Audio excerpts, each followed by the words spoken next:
Esto no es pose, no es personaje. Laciar auténtico. Opinión, experiencia y verdad. Con Claudio Laciar. Laciar auténtico. Cuando habla, habla en serio.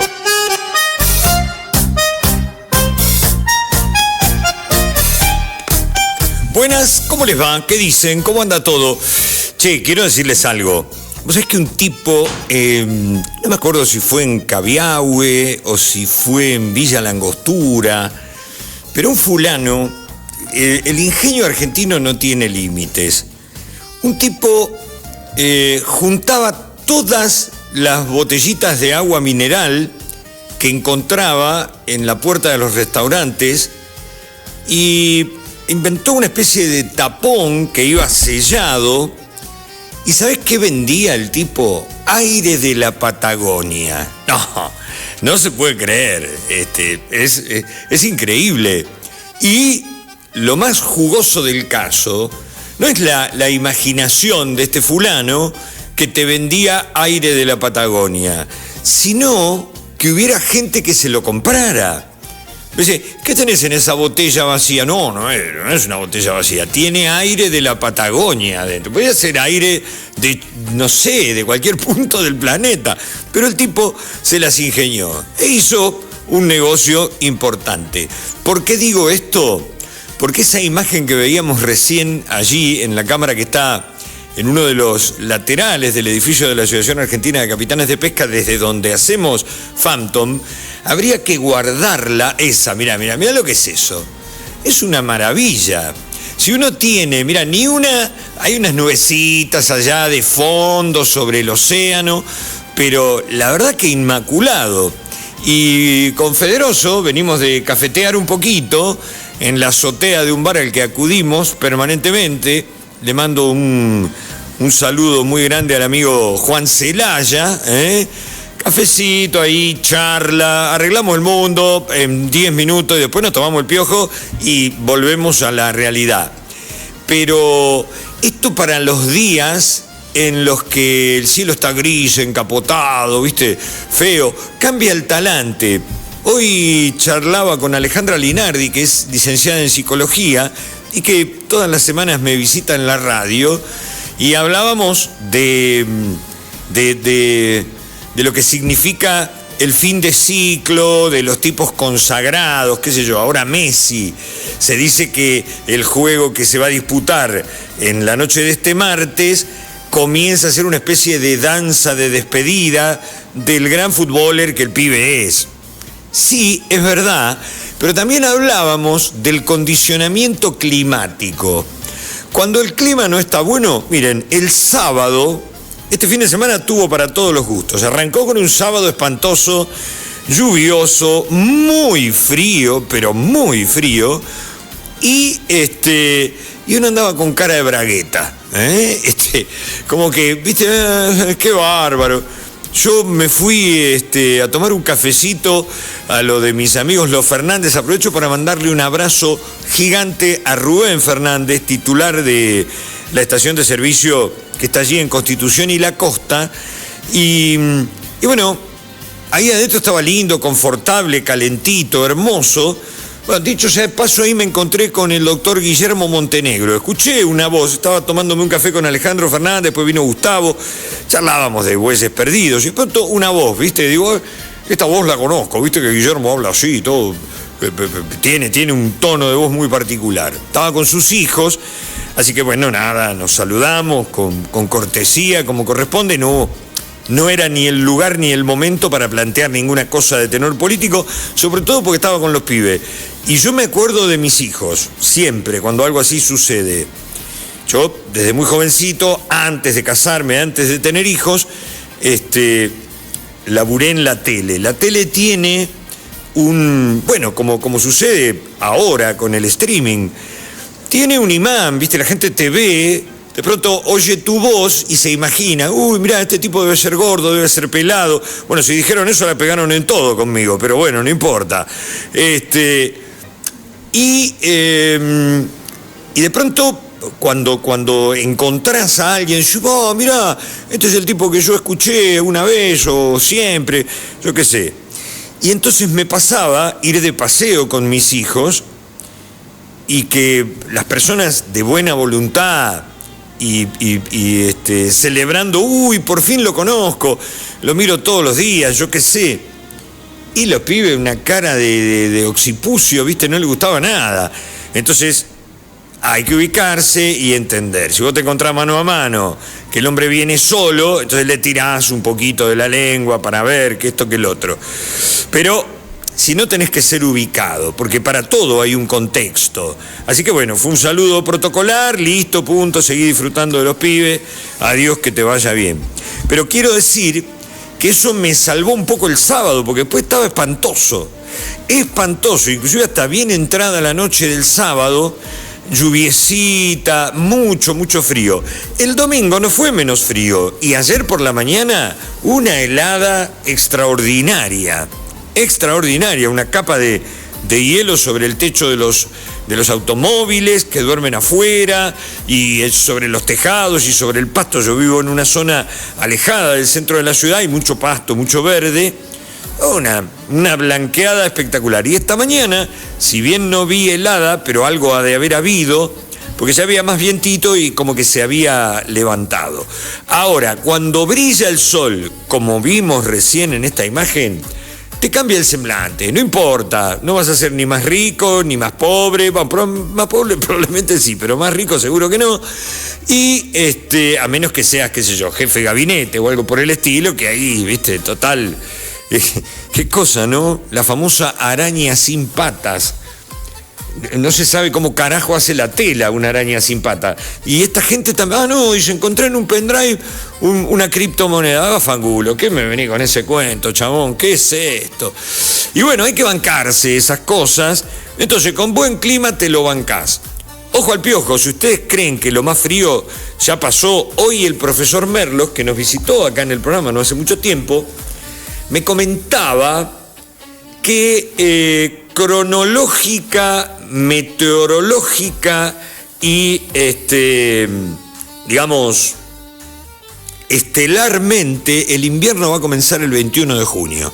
Porque hay veces que uno dice, bueno, el 21 de junio arranca el invierno y arranca un día antes o un día después. A las 5 de la mañana del 21 de junio va a ser el momento propicio en que la inclinación del eje terrestre hace que los rayos den perpendicular sobre el trópico que atraviesa el hemisferio norte. Por eso ellos estarán en pleno verano y nosotros arrancaremos el invierno. A partir de allí, me dijo el profe hoy, me dio una explicación, pues yo dije, entonces a partir de ese día los días comienzan a ser un minuto más corto. No, hay como un par de días hasta que se acomoda todo y después sí empieza a haber una disminución. Yo tuve un privilegio, tanto esta mañana como ayer. Ayer llegó a Luro y la Costa, para los que conocen Mar del Plata, para los que vivimos acá, es fácilmente ubicable. Para los que vienen de otro lugar es uno de los puntos de referencia. Luro y la Costa, frente a la playa Popular. Ayer a la mañana, faltaba un minuto para las 8 y emerge el sol con una velocidad. En algunos segundos ya estaba el sol arriba. Fantástica imagen.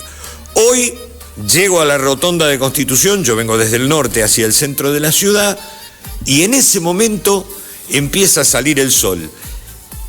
Te repito, no tengo más bienes que los que tenía a la madrugada cuando el sol todavía no había salido, no me contrataron de la BBC de Londres ni de ninguno de esos lugares, pero es como que te carga la pila. Entonces, guardar, como hizo ese hombre en la Patagonia, una botella vacía con un tapón y un lacre cerrándolo, para vender aire de la Patagonia. Nosotros podemos vender imágenes del sol de Mar del Plata en el invierno. Que te digo la verdad, si tenés tiempo hoy, salí a caminar un poquito, recorre, emponchate bien, total el frío va a estar igual, pero vas a poder ver las cosas desde otra óptica.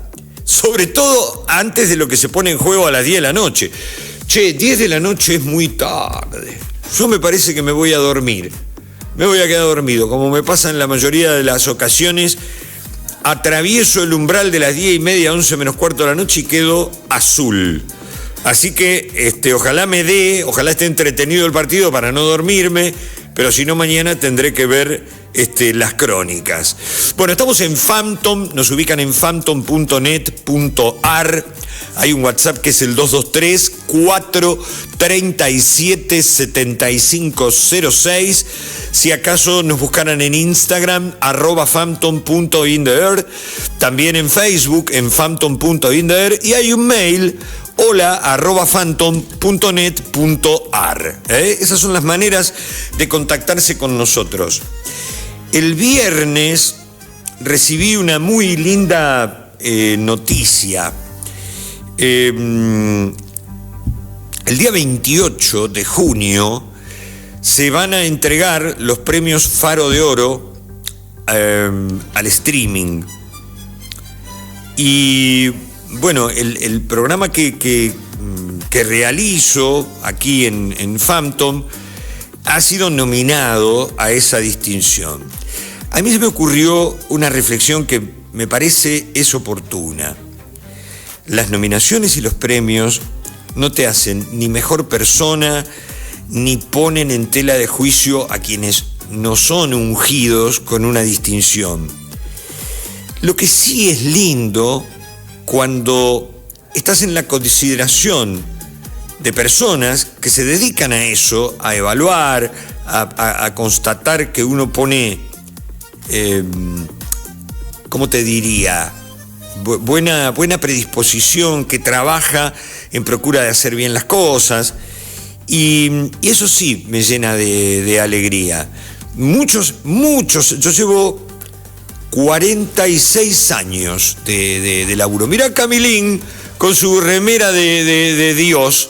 ¡Qué maravilla! Espectacular, la tenés que mostrar, Camilín, esa. ¿Viste vos? Ahí está. Camila es muy jovencita y está con la camiseta de Diego, con el 10 en la espalda. ¿Viste? Las nuevas generaciones, Manu, vos también, no tenés la camiseta, pero la tenés pintada en el alma. Es así, es así. Yo lo veo porque hay personas muy, muy jóvenes, pequeñas, que tienen un apego inconmensurable. En los últimos años, yo le decía a Carla hace un ratito, creo que a partir del Mundial de 2014 como que nadie se queda afuera. Y bueno, y las nuevas generaciones van tomando esa potencia, ese brío, esa pertenencia. Enhorabuena. Decía, las distinciones y los premios y las convocatorias a participar, como es lo que ha sucedido con nosotros, no te hacen mejor, pero es lindo porque es una palmadita en la espalda. Che, van por el buen camino, vamos para adelante. Después se puede ganar o no. De los 46 años que hace que me dedico a este yeite de hablar macanas en los medios, la mayoría de las veces sapo, ni aparecía en ninguna nominación. Creo que no fue hasta el año 2002 que se evaluaba la tarea del año 2001. Ese año a mí me fue muy bien. Me había ido económica y profesionalmente muy bien años antes. Pero bueno, la consideración de quienes analizan los contenidos de los programas y demás, no reparaba en mi laburo. Primero me dio un alborozo, una alegría impresionante. Y después serené, paré la pelota y dije, pará un poquito. A ver, ¿y esto qué significa? ¿Que las personas con las cuales competís o que hacen tu mismo laburo son todos unos sonsos? No, nada que ver. Tiempo al tiempo. En algún momento alguien te reconocerá, o a lo mejor, digo, a ver, alguien más importante que Tesla en la historia. Vení, Camilungui, quiero ver esa camiseta. Vean lo que es esto. Esta es la del mundial. Esta se usó en el Mundial del 86 no, porque era otra marca. Esta es la del 94 en Estados Unidos. Sí, me parece que sí. Bueno, pero está hermosa, Camilín. Gracias. ¿Todo bien? ¿Todo bien, vos? Bueno, ¿para vos qué es el fútbol? Ay, no. No, decime. ¿Es una cuestión de pertenencia o te gusta el fútbol? No, me gusta el Mundial. ¿Te gusta el Mundial? Sí, no esa soy de cita. ningún equipo, de San Lorenzo, lo único. Bueno. Sí. Hay varios muchachos de San Lorenzo que están descollando en sus selecciones. Sí. Bueno, enhorabuena, que veamos un lindo juego entonces. Dale, sí, nos estamos Mirá vos, viendo. Camilín, qué bien, che, Sí, con su... ¿eh? ¿Solo? Lo veo Solano, deseo no dormirme, Cami, porque me doblega el cansancio. Sí, a las 10 muy tarde. Arranco muy temprano y a las 10 de la noche... Los otros horarios estaban buenos, 14 horas, 16 horas. ¿Ves? Yo hoy me voy de Phantom y seguro le miro un poquito a Francia para ver qué tienen. Claro. ¿Eh? Sí, sí, sí. Bueno, pero si el partido es atractivo, lo voy a mirar. Esto es lo que me encanta reflejar, ¿no? Cómo todos nos vamos sumando. Y ahí vas a encontrar personas que nunca vieron fútbol, pero que entusiasmó quizá por un familiar, un nietito, un sobrino, un amigo, el hijo de un amigo. Entonces te vas metiendo. Yo no es que he perdido la pasión, digamos, grito los goles. Ayer grité el gol de Uruguay, por ejemplo. Estaba viendo el partido, veía que le habían abollado el arco al arquero de Arabia y la bola no entraba. Y yo veía a esos uruguayos fervorosos en la tribuna. Yo tengo que admitir que soy fana del paisito. Tengo un afecto muy, muy especial por el pueblo uruguayo. Hago abstracción de los gobiernos porque eso es harina de otro costal. Pero digo, se le tiene que dar. Y por lo menos rascaron un empate. Obvio que al entrenador no le gustó. Marcelo Bielsa decía, mira, ahí llegó Rocío, bien emponchada porque el sol está lindo, pero el fresco también está. El asunto es a Bielsa dice, no, tendríamos que haber ganado. A ver, amigo, es obsesivo el muchacho. Una vez Dante Panzeri, que debe haber sido por lejos el periodista más polémico que tuvo la República Argentina, a punto tal de que le juraban darle de palizas y todo, escribió un libro que se llama Fútbol, Dinámica de lo Impensado. ¿Sabes por qué? Porque vos podés tener los jugadores más valiosos, los futbolers con más destreza, artistas, si vos querés, y una pelota pega en el palo y no entró. Y eso ¿qué es? El fútbol es un juego dinámico. Hay 22 tipos corriendo para acá para allá con uno que va en el medio tratando de impartir, entre comillas, justicia. Y un pase maravilloso, un centro que cae en el corazón del área, el delantero que acomete, cabecea y viene el arquero de Arabia y pum, te lo tapa. Tapó 3 o 4 mano a mano cuando expiraba el partido de Uruguay, todavía estaba perdiendo. Mamita querida. Pero bueno, eso es dinámica de lo impensado. El básquet en ese sentido tiene una lógica. Esto me lo enseñaron los que saben de básquet, que no es mi caso. Pero me decían, en el básquetbol comúnmente si jugás bien, ganás. Ahora, y si hay dos equipos que jugaron bien, ahí entra también esa dinámica de lo impensado que puede, ¿cómo te digo? Definir un juego en las pequeñas cosas, en los detalles. Por ejemplo, mi amigo Oscar Sánchez es un tipo que tiene un expertise increíble en básquetbol. Debe ser el técnico que está permanentemente estudiando, evolucionando. Y él se enoja un poco cuando en el básquetbol abollan el aro. ¿Qué significa abollan el aro? Empiezan a abusar del tiro de tres y tiran y tiran y tiran. Y se necesita tener una destreza y una precisión tal para encestar todos los tiros, que es muy poco probable que alguien tenga el 100% de efectividad. Muy poco probable, no digo imposible. Algunos lo han logrado. Por supuesto que son figuras extraordinarias, como la que se vio en la inauguración del Mundial, cuando Estados Unidos le ganó a Paraguay. Aparece la figura de un señor muy mayor, sentadito en una platea, con un equipo deportivo, hombre grande, de más de 80 años, y fíjate una cosa, ninguno de los comentaristas que estaban en la transmisión repararon en él. Ese tipo es uno de los basquetbolistas más grandes, si no el más grande, de todas las épocas. Kareem Abdul-Jabbar. Es un jugador norteamericano, ilustre figura del baloncesto de NBA, cuando la NBA era un sueño para nosotros. Después hubo muchachos argentinos que descollaron. El primero fue el Loco Montenegro, que fue... El primero de todos fue el Gigante González. Aquel muchacho que jugó en Gimnasia Esgrima La Plata. Él tenía un problema que no sé muy bien cómo se denomina, pero es una especie de gigantismo. Sus huesos crecían, y medía como 2 metros 10, 2 metros 15. Bueno, intentó jugar en la NBA, de hecho estuvo, pero su físico no se lo bancaba. Terminó haciendo esos torneos de lucha y finalmente su enfermedad era progresiva, seguía avanzando y terminó muy mal, falleció muy joven, pobrecito, era formoseño, si no recuerdo mal, de origen. Había jugado en Gimnasia Esgrima La Plata, una vez lo veo, yo vivía en La Plata, vivía hasta el año 93, que me vine a vivir a Mar del Plata, y estaba en la estación terminal de ómnibus. La ubican, ¿no?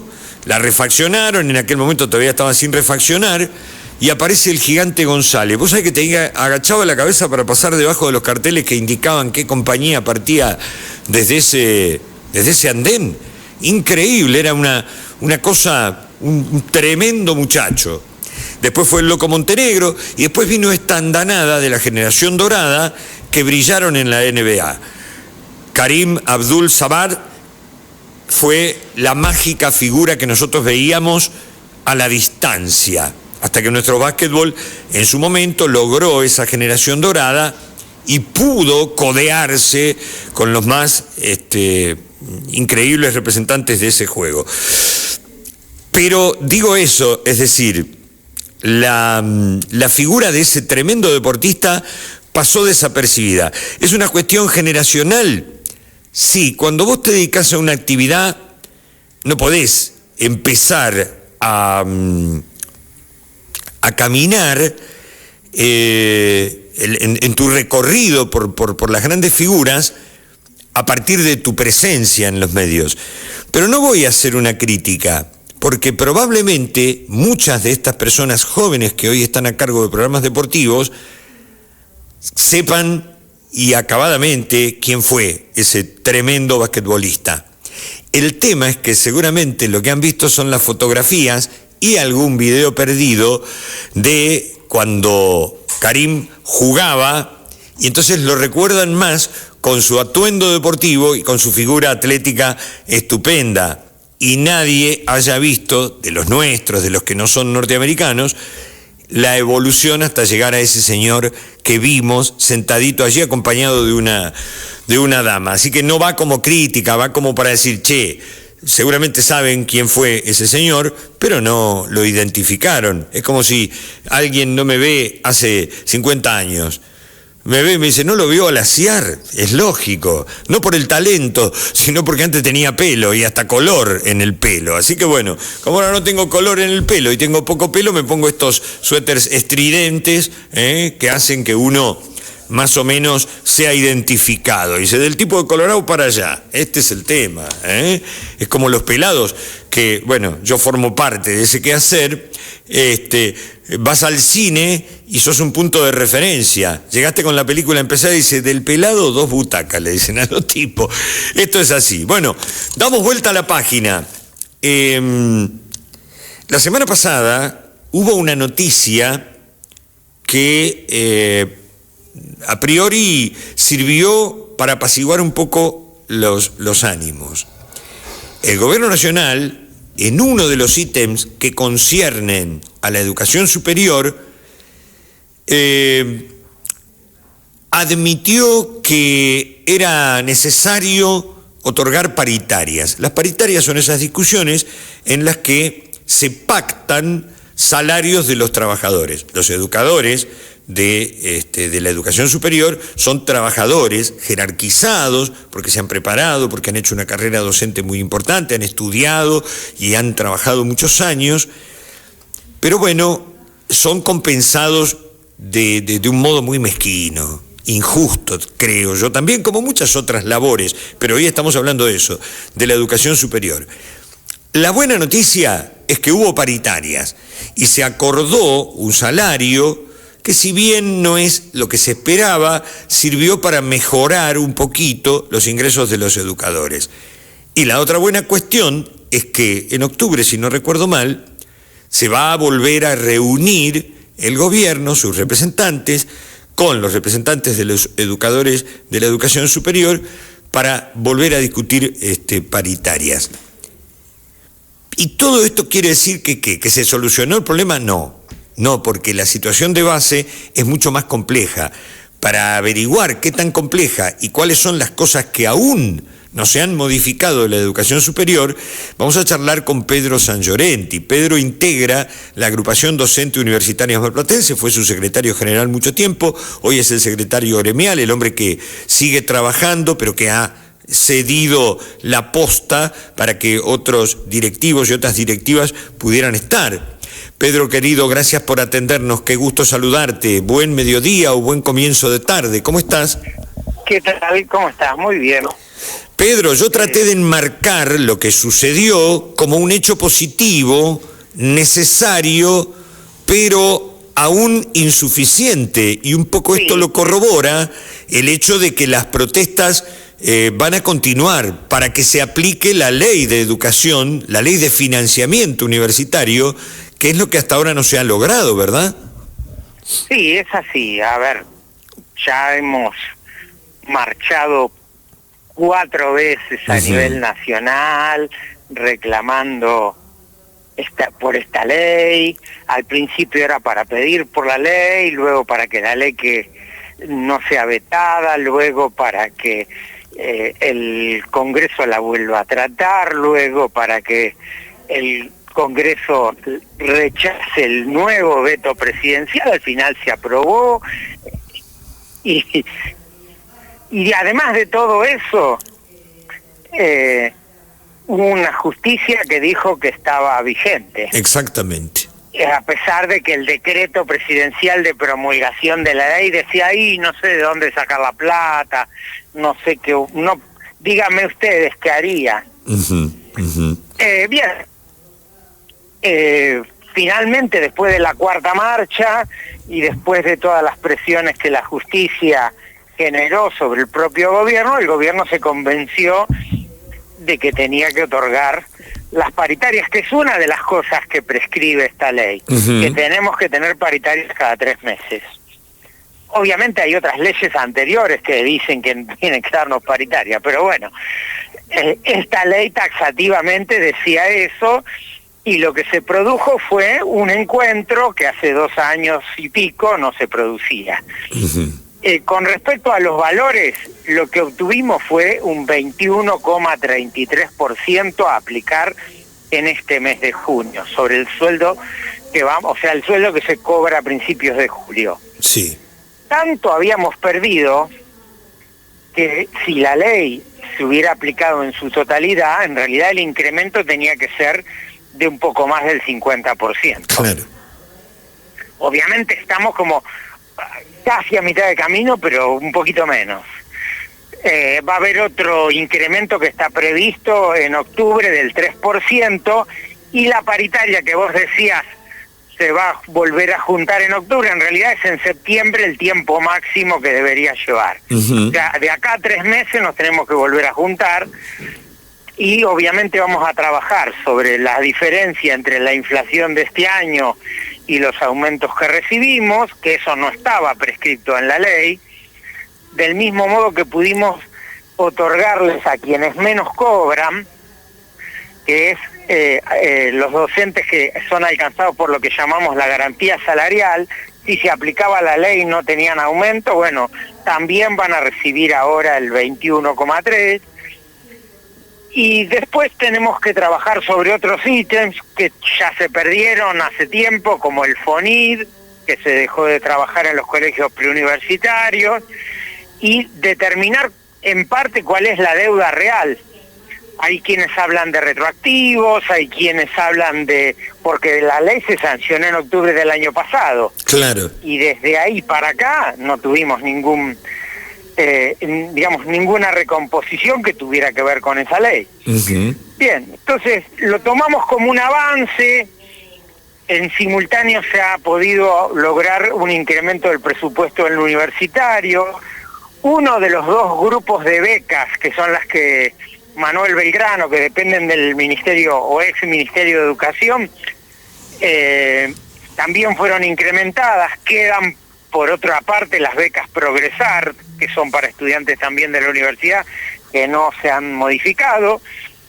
Y así, entonces es un avance parcial. Exacto. Y que fue ratificado, votado tanto aquí como a nivel nacional de los sindicatos que tenemos en nuestra federación. 29 decidieron apoyar el acuerdo, 22 y 9 rechazarlo. Bueno, en ese sentido, ese es el motivo por el cual, en mi caso, que soy paritario nacional, puse la firma en ese acuerdo. Está. Pedro, pero conviene que aquí hagamos un alto y nos ayudes a comprender por qué es importante la aplicación de la ley de financiamiento universitario. Porque de ese financiamiento universitario depende, en gran medida, la posibilidad de investigar, de ampliar conocimientos, de capacitarse aún más de los docentes, porque hacen falta, digamos, elementos de investigación, hace falta financiar esos procesos investigativos. Y solo digo esto, para el funcionamiento de las universidades, esto lo puedo extender a toda el área educativa, desde el inicial hasta la educación superior. Si en nuestra vida de todos los días, como ciudadanos comunes, se nos incrementó enormemente el valor de la energía, llámese energía eléctrica, gas natural, gas envasado y demás. Imaginemos el conjunto de las universidades con miles de alumnos en sus aulas que también van a tener un gasto extra porque el valor de esos servicios también se incrementó y en una proporción enorme que hace que si no hay una mejora presupuestaria, lamentablemente las condiciones no van a ser las mejores. Por eso es importante seguir reclamando y por eso es imprescindible no bajar las banderas del reclamo, ¿verdad? Exactamente, no solo no bajarlas, sino pensar en esta nueva etapa, ¿qué estamos dispuestos a hacer para que eso se concrete? La demanda judicial que el Consejo de Rectores inició se mantiene. Fuimos todos muy cuidadosos de lo que se escribiera, no sirviera para dar de baja esa demanda que está en la justicia y que continúa, y ojalá pronto haya un fallo de la Corte Suprema que en principio lo que debería decir es: las medidas cautelares no llegan hasta acá y yo no las trato. Eso es lo lógico que tendría que pasar, y de ahí lo que surge es que todo lo que se hizo en las instancias anteriores en la justicia, que dijeron ratifíquese la ley, páguese, se pone en marcha. Obviamente después el gobierno podrá decir: pero yo todo junto no puedo, lo que falta, pagué un poco, pero yo ya me puedo comprometer a lo sumo otro poquito, no sé qué dirá. Pero eso está. Y obviamente lo necesitamos porque así como las becas serán importantes, porque también estamos perdiendo estudiantes, porque no se pueden sostener producto de estos aumentos a los que vos hacías referencia, obviamente las instituciones tienen que pagar sumas dinerarias muy importantes cuando aumenta la luz y el gas. Lo mismo que todos nosotros, somos alcanzados porque nos quitan la zona fría o nos quitan... yo lo escribí en un documentito que hice sobre esto. Sí. Para mí estamos ante un gobierno que trabaja para los ultra ricos, no para los ricos, para los más ricos, que esos que son ricos y sin patria, diría yo, son los que invierten acá y tienen estas empresas energéticas que te van a beneficiar muchísimo, tanto las de gas como las de electricidad, por los incrementos que está habiendo. Como que la recaudación misma va en ese sentido, y también sirve para que se la pongan en el bolsillo quienes están gobernando, porque también lo estamos viendo. Entonces lo que hicimos con este acuerdo es que un pedacito de todo eso que recauda el Estado vuelva de alguna manera al conjunto de la población, en sueldos, en instituciones que van a poder funcionar un poco más, en becas que van a andar un poquito mejor, pero todavía estamos recontralejos de estar en el estado que no era el mejor del mundo, pero era el que teníamos en noviembre de 2023 cuando asumió este gobierno. Por último, Pedro, ayer se cumplieron años de que en 1918 se produjera la reforma universitaria. Muchos calendarios han transcurrido, mucha historia, muchas cosas valiosas y muchas otras muy dolorosas y tristes pasaron en el país. Parece mentira que aún hoy haya que seguir explicando algunas cosas que ya se habían comprendido en aquel lejano 1918. Razón de más, para que no perdamos de vista eso. Así es, y este aniversario pone como cada 15 de junio la posibilidad de reflexionar los enormes avances que se produjeron alrededor de la reforma, una reforma que impuso la posibilidad de que quienes asisten a la universidad puedan formar parte del gobierno de la misma universidad, que son los estudiantes, del mismo modo que los docentes estemos obligados a concursar para poder estar en los cargos, la necesidad y la vinculación que tiene lo que se hace en la universidad con la mejora de las condiciones de vida del conjunto de la población a través de los programas de extensión e investigación. Todo eso fue discutido entonces y estudiantes muy inquietos de ese momento lograron esta reforma, esta transformación, en un momento en que Argentina tenía 4 o 5 universidades, no había más que esas. Pero esa reforma hoy alcanza al conjunto y a esa reforma años después, muchos años después, en el año 49, un decreto presidencial le impuso la posibilidad o la necesidad de que los que estudian en la universidad puedan hacerlo sin pagar arancel. Y eso recién entró como reforma en la ley en 2015. O sea, hoy tenemos una ley vigente que dice que los estudiantes en la universidad no deben pagar arancel en las carreras de grado. Y eso viene en esa historia que empezó allá y que produjo una transformación, que después hubo otros momentos de nuestra historia de Argentina que permitieron tener este sistema universitario, que es el que estamos tratando de dejarle a las generaciones futuras con esta pelea. Pedro, mil gracias por ayudarnos a entender de qué vienen los reclamos y ahora en lo próximo, ¿qué medidas habrá para mantener en alto el reclamo? ¿Qué es lo que se viene en esta época? Bueno, nosotros vamos a hacer una asamblea antes de fin de mes para analizar en qué estado estamos y qué contenido queremos darle tanto a la paritaria que se vendrá en los próximos 3 meses, como qué estamos dispuestos a hacer para seguir reclamando que la justicia termine de despedirse sobre este estado que tiene la demanda judicial que se ha presentado y que se ponga en vigencia y en pleno la ley de financiamiento universitario. Eso es lo que viene en los próximos días. Hay agrupaciones estudiantiles, agrupaciones de no docentes, distintos, que siguen en su firmeza, y eso lo vimos en nuestra encuesta. En nuestra encuesta salió a aprobar, pero también sostener las medidas de fuerza. Exacto. Entonces, hoy estamos en esta semana en la que nosotros decidimos no hacer medidas, pero hay otros que siguen haciendo las que habíamos votado en otras universidades e incluso el personal no docente acá. Entonces, vamos a seguir analizando, pero tenemos un activo muy fuerte de personas que dicen, bueno, sigamos peleando porque todavía nos falta mucho. Un fuerte abrazo, Pedro. Gracias por tu tiempo.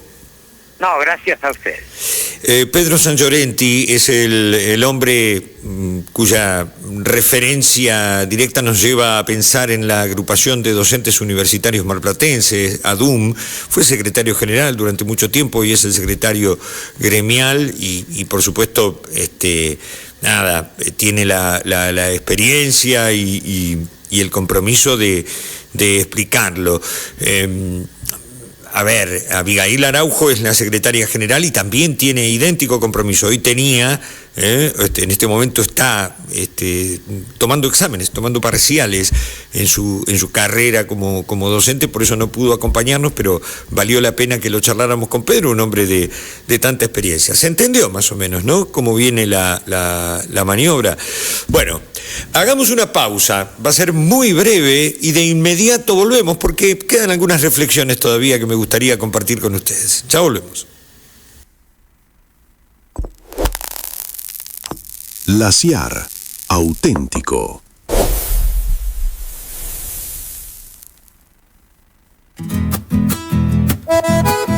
Parrilla Asador Criollo La Tranquera. Más de 30 años marcando el inicio de una tradición. Somos uno de los lugares clásicos de la costa atlántica, ubicados en Mar del Plata, sobre Avenida Constitución 6576. Especialistas en carnes argentinas, calidad, experiencia y sabor de verdad. La Tranquera, Parrilla Asador Criollo.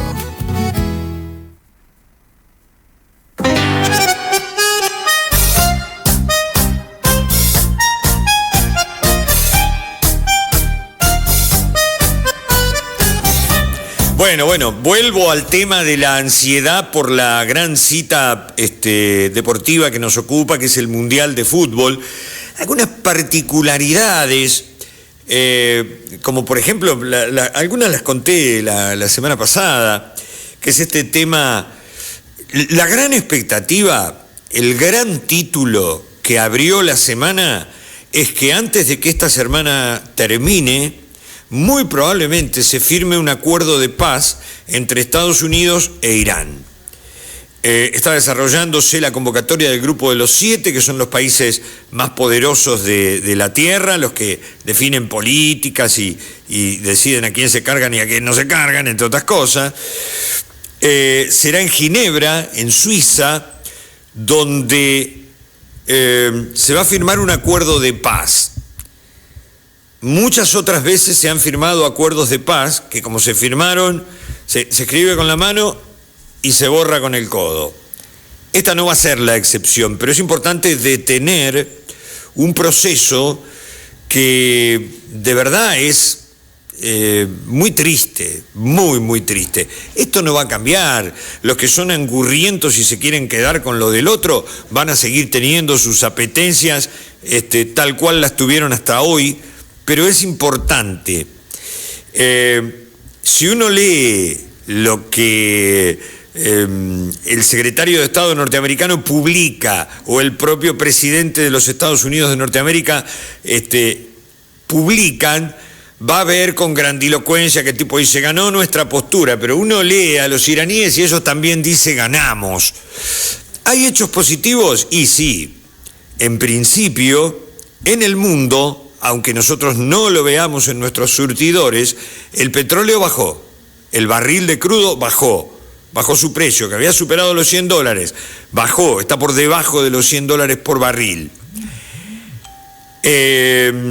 Las cotizaciones bursátiles de algunas empresas, porque aunque uno no lo, no esté en la cuestión bursátil, bueno, hay empresas que logran fortalecerse si su cotización mejora. Muchas mejoraron a partir de ni bien se conoció la noticia que creo yo es la más trascendente y la más importante. Posibilidades, expectativas de paz en Oriente Medio. El acuerdo se firmaría entre Estados Unidos e Irán. ¿Por qué nunca lo sientan a Israel, a firmar, a comprometerse por la paz? Qué bárbaro, ¿no? Qué bárbaro. Bueno, en este caso, el señor Netanyahu, que es el primer ministro, no dice ni sí ni no, ni blanco ni negro. Y recuerdo esto, o sea, insisto en este particular. No estoy hablando de los pueblos. Los pueblos son víctimas de los desaguisados que sus gobiernos hacen. Y no conozco un solo gobierno que no haya tenido una mancha a la cual por la cual reclamarle. Todos en algún momento meten la gamba. Pero una cosa es meter la gamba por omisión y la otra es querer llevarse puesto al mundo. Esta es la cuestión. Así que altísima expectativa por el acuerdo de paz. Porque fíjense qué paradoja, y vuelvo al Mundial de Fútbol.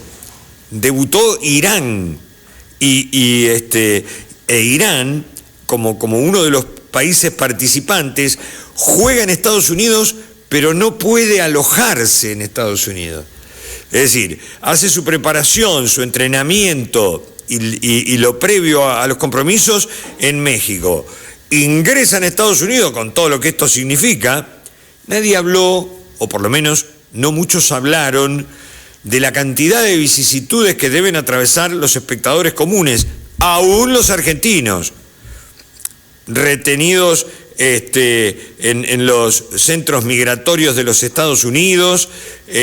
Digamos, no entiendo por qué se busca una sede, sí lo entiendo desde el punto de vista de la desmesurada ambición de la Federación Internacional de Fútbol, del señor Infantino, y de ahí para abajo todos los sucedáneos, porque ojo, por lo que se lo está investigando a Tapia en la República Argentina, perfectamente se lo podría hacer con Infantino a nivel de la FIFA y con muchos otros dirigentes, No crean, no hagan caso de esa mirada parcializada que algunos tienen, que dicen, qué horrible lo que hace el presidente de la AFA.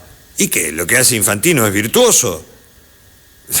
Por favor, no seamos tontos, Entonces, en todos lados se cuecen habas, pero la paradoja, ¿no? Que en medio de una guerra, un país que se ganó el derecho a participar de esta fase final de los mundiales, porque los mundiales arrancan cuando empiezan las eliminatorias y concluyen en las finales, que normalmente se elige una sede, en este caso 3.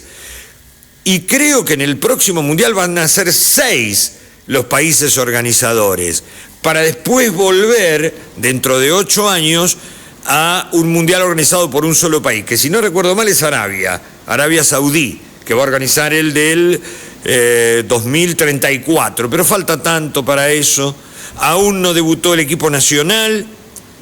Yo entiendo el fervor y la expectativa elevadísima que muchas personas tienen respecto del juego de esta noche. Es un juego de primera ronda, el primer juego, el del debut. Puede haber un montón de cosas que no funcionen como uno anhela, o puede salir brillante y de ahí en más ir para adelante. No hay nada definido en ese sentido. Pero insisto, entendamos que en una contienda, ¿cuántos son? 48 equipos este año, Fede. 48 equipos. 24 horas antes de que se diera el juego inaugural en México, había 48 campeones mundiales potenciales. Algunos sabían que no se les iba a dar, pero la vida es sueño. Y los sueños son. Dejá que sueñen algunos con ser campeones. Yo creo que esto es un pasito hoy, otro mañana, otro después, y me parece que hay que ir encontrando la métrica. Y si no se diera,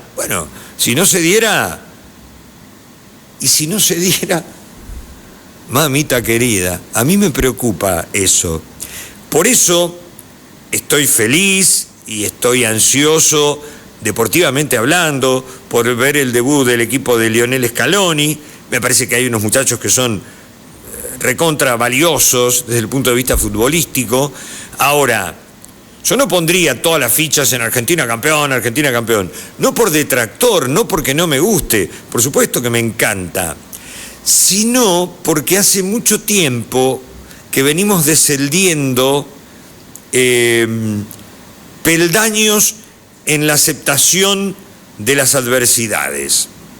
Entonces, guay con la decepción, guay con que pongamos todas las fichas en que Argentina es campeón del mundo. Argentina defiende un título, pero hay 47 más que se lo quieren chafar. Y algunos tendrán mérito y otros no les dará la cuerda para tanto. Pero no es decreto, y no es una cuestión de deseos, porque leí por ahí una cosa muy graciosa. Dice, Dios le concedió a Messi.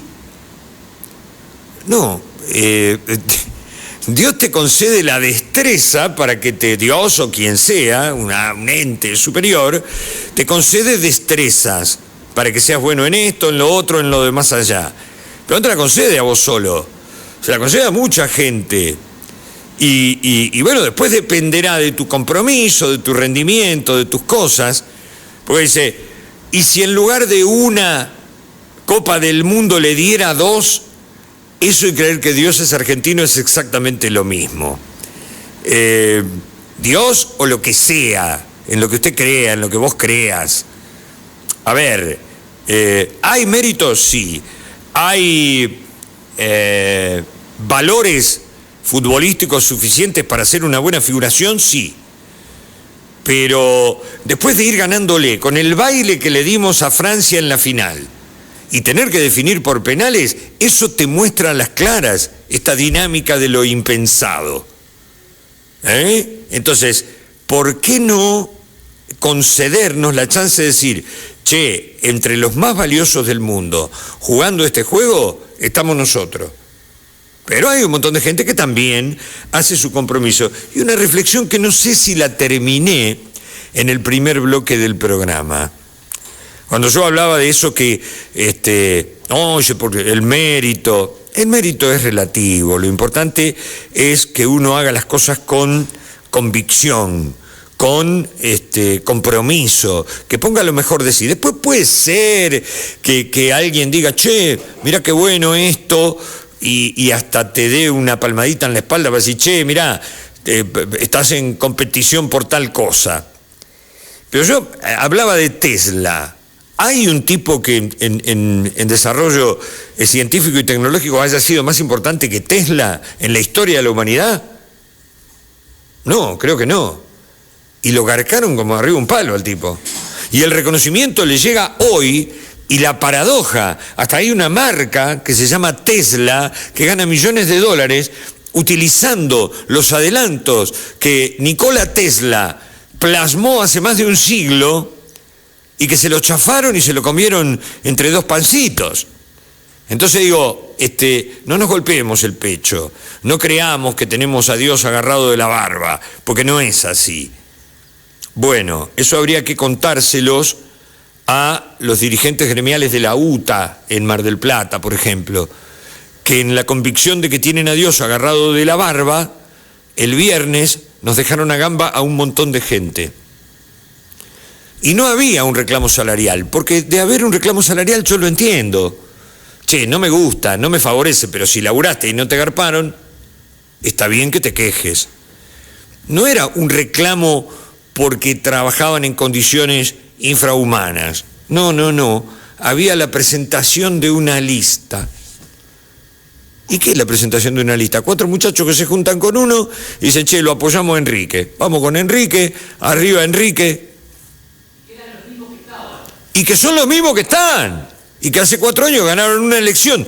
Pero leí los portales el fin de semana. Por eso digo, la vida no empieza cuando uno llega a la actividad que desarrolla. Hay una historia.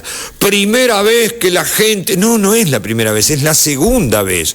Porque cuando esta misma conducción de la UTA ganó una elección y la conducción anterior no se retiraba y no los dejaban entrar a la sede de la calle Belgrano, el día que pudieron entrar, sacaron todos los bondis de circulación, eran las 12 del mediodía y hasta las 4 de la tarde no hubo bondis aquel día. Entonces es la segunda vez. Hay que tener memoria.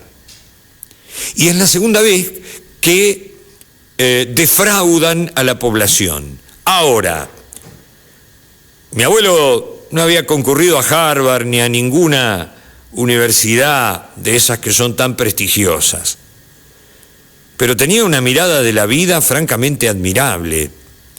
Y él decía, mire qué sencillez, la culpa no es del chancho, es del que le da de comer. Vos si a un chancho lo acostumbrás a comer caviar, el chancho va a comer caviar, Su paladar, no es que discrimina, me gusta esto, me gusta lo otro. Vos le das, y le das, y le das, y le das. Pero si le das maíz, el chancho engorda también. Y si le das más de lo adecuado, el chancho engorda. Entonces, pobre chancho, dice, este es un chancho. Se comió todos los postres que había y dejó sin postre a los demás. La culpa no es del chancho, es del que le da de comer. ¿Y quién le da de comer a este chancho que tiene que ver con la Unión Tranviarios Automotor? La municipalidad, el poder concedente. Yo quiero decir algo. Yo me tomé un automóvil de plataforma acá en la puerta de la radio, que hasta la puerta de mi casa, que me llevó el pibe divino, estuvimos charlando, otra vez he tomado taxi, otra vez he tomado remise para que nadie tire la bronca.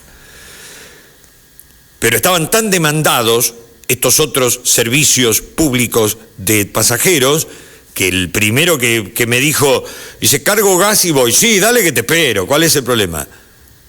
A mí me costó 18 lucas el chiste. ¿Por qué? Y porque ante la demanda crece el valor. Y yo las tenía. Pero si hay algo que no me gusta es tirar la guita. Entonces me sentí un pelotudo porque dije, ¿cómo? Si yo puedo ir con 2 lucas de acá hasta mi casa, ¿por qué tengo que gastar 18? Porque tenía cosas que hacer y no quería llegar tarde. Ahora, ¿por qué me dejé romper el popó y pagar ese dinero ante la bravuconada de Escriba y sus muchachos? Porque tenía que llegar. ¿Sabés la cantidad de gente que no tenía 18 lucas de más? Al contrario, le faltaban no 18, 100.000 pesos en su billetera, en su haber y en su quehacer. Entonces, muchachos, tienen la suerte de que la autoridad de aplicación es un desastre. Yo esperaba que hoy renunciara el titular o la titular, porque no sé si es hombre o mujer, de movilidad urbana de la municipalidad. No pasó nada. Entonces, el chancho actuó como chancho, pero la culpa no es del chancho, es del que le da de comer. Y repito, si hubiese un poquitito de sensatez, la persona que está a cargo de esa área debería renunciar. ¿Por qué? Porque no estuvo a la altura. Porque a las 10 de la mañana ya se rumoreaba que los muchachos iban a parar. Y te repito, si el paro era por una demanda que no les habían garpado los sueldos, soy el primero que se la banca. Si el reclamo era porque las condiciones laborales no eran las mejores, no me va a gustar tanto, pero me la banco igual. Para presentar una lista, por Dios, qué cachivache. Pero, insisto, entre las cosas que no están bien, aquí en General Pueyrredón, está este tema. El poder concedente es el poder controlador. ¿Ma qué cazzo controla? Nada. Y una vez más la gente se vio estafada en su buena voluntad. Yo cuando puedo contribuyo con las personas que están mal. Si alguien, otra vez iba caminando y un señor me dice, señor, no le voy a pedir dinero, ¿no me compraría un sándwich? Sí, ¿cómo no? Sí, no me sobra nada, vivo como usted, me alcanza porque no tengo demasiadas responsabilidades, pero ante un pedido semejante, con esa dignidad del tipo que no tiene y te dice, mira, no me des guita, comprame un sándwich, voy y se lo compro. Ahora, tener que regalar un dinero, yo con ese dinero podría haber hecho un donativo, por ejemplo, a una institución de bien público. Con lo que me salió la transportación, ponele, le resto las 2 lucas que me hubiese gustado del bondi, y compraba al menos una bolsa de 20 kilos de papa, que sirven para un guisete, que en esta época del año, con tanta gente que no tiene dónde morfar ni dónde dormir, vendría bien. No, tuve que gastarme esa guita porque 4 muchachos festejaban presentar una lista. Y la autoridad de aplicación, bien, no pasa nada. Pónganse las pilas, chicos. Están demasiado de espalda a la realidad. Se los digo de todo corazón. Se quieren enojar, enójense. Yo con la verdad no ofendo ni temo. Lo que sí digo es que alguna vez ustedes se aprovechan de la serenidad de la gente. Ojo con la furia de los mansos. Un día les van a pegar una patada en el culo, literalmente, y van a salir haciendo patito. ¿Se quieren arriesgar? Arriésguense. No hay ningún problema. Ahora, que estuvo mal, muy mal. Decididamente mal. Bueno, listo, ya está. Que gane Argentina, y si no, que haga el papel más digno posible. Es el primer pasito de 8 partidos. Si Argentina llega al 8º partido, bueno, entonces ahí estaremos otra vez en la cúspide del mundo. Y si no, estaremos donde merezcamos. Este es el asunto. Buena tarde, buena vida, gracias. Gracias a mis compañeras y compañeros, gracias Aldana, gracias Mayra, gracias Camilunguis, gracias Rocío, que me trajo la buena nueva de esa nominación, gracias Federoso, a todos mis compañeros, a Manu, a Jape, a todo el equipo de Phantom, pero muy especialmente a un señor que es el presidente de la Asociación Argentina de Capitanes de Pesca. No le estoy chupando las medias ni mucho menos, no, pero el hombre me abrió la puerta para que yo sea yo en este lugar. Y la verdad es que me siento tan cómodo, y las personas de buena leche tienen que ser agradecidas. Bueno, es lo que hago, agradecer a quienes me abren la puerta. Que lo pasen bien. Hasta mañana. Gracias por todo.